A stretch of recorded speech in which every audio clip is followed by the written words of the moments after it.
Okay, how's it going, everybody? I hope you're all doing well. Okay, well, so in today's episode, I thought I'd try to say something about the great novel by Ernest Hemingway, The Old Man and the Sea, published in 1952. And very quickly, for those of you who might not know, the story is about an old Cuban fisherman, Santiago, and his quest and his struggle to try to catch a giant marlin.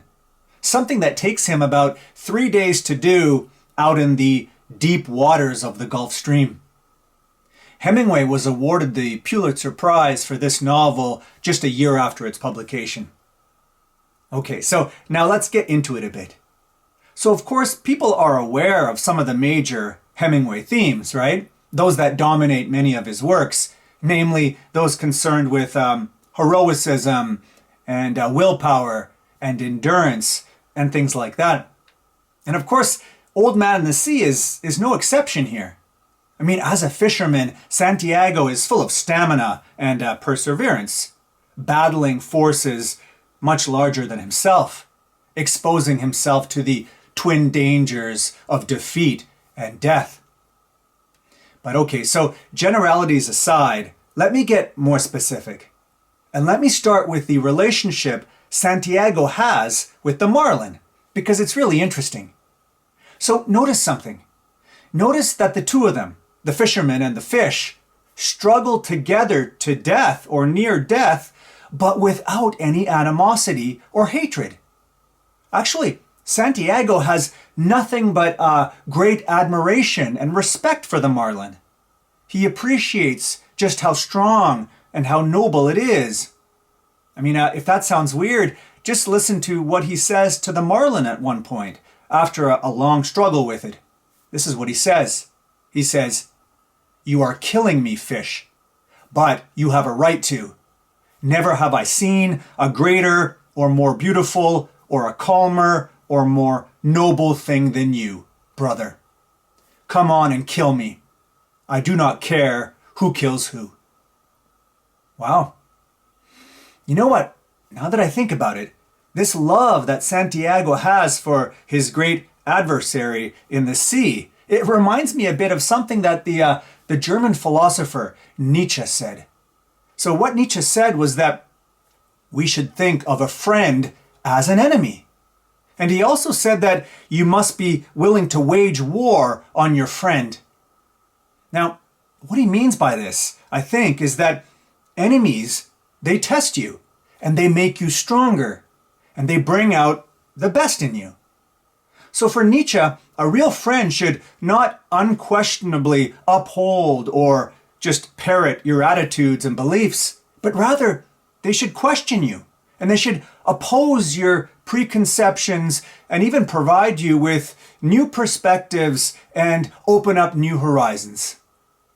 Now, of course, Nietzsche's talking about a human friendship here, but it seems to me that in a sense, it's applicable to the relationship between Santiago and the marlin.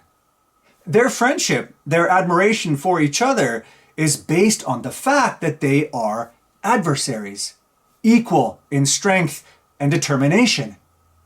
In other words, it's because they've challenged each other and brought out the best in one another that a kind of love is born between them, or at least a love that Santiago certainly has for the fish. A fish he calls, like I said, his brother. A fish he'd proudly be killed by if he didn't kill it first. You know, in a way, you might say that this is all really part of a larger theme in Old Man and the Sea. And that is the idea that the greater and the more dangerous the task you undergo is, the greater the experiential payoff is, and the more admirable you are. Or to put it another way, maybe, the importance of what it is you're doing or your level of heroism is directly proportionate with the degree of danger that you set yourself up against. I mean, as one commentator puts it, in Hemingway, there are basically two kinds of people. There are heroes and then there are ordinary people. And what distinguishes heroes from normal people is the particular task that they choose for themselves. For heroes, it's the kind of task that puts them at risk of loss and even death. And for ordinary people, it's the kind of tasks marked by security and easy accomplishment. Now, as several commentators have remarked, in The Old Man and the Sea, how this difference is shown, or symbolically presented, is through reference to the degree of the depth of the sea. Now, well, what does that mean? Well, it means that the deeper the waters you try to fish in, the more heroic the task and the more heroic the person you are. The deeper waters, after all, contain the more dangerous and difficult fish to catch, right? Like sharks and marlins. And so, to be the kind of fisherman who sails far out into the sea, rather than sticking close to the shore, easily catching the small fish, well, that's heroic. So notice that depth then is associated with the potential for tragedy. But at the same time, though potentially tragic, tackling the depth can also take you to the greatest heights. It can give you the greatest, most exhilarating of experiences and emotions.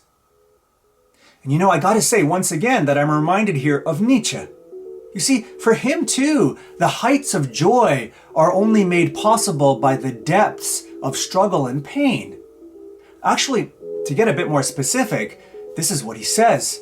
He says, happiness and misfortune are brother and sister and twins, twins who grow tall together or remain small together.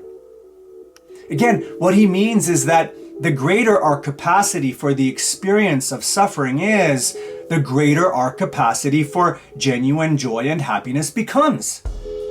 So for Nietzsche, if you're living a super secure and comfortable life, then he would say that you probably know little of real happiness. So like Hemingway, Nietzsche doesn't seem to admire much those who don't try to row beyond the customary fishing grounds.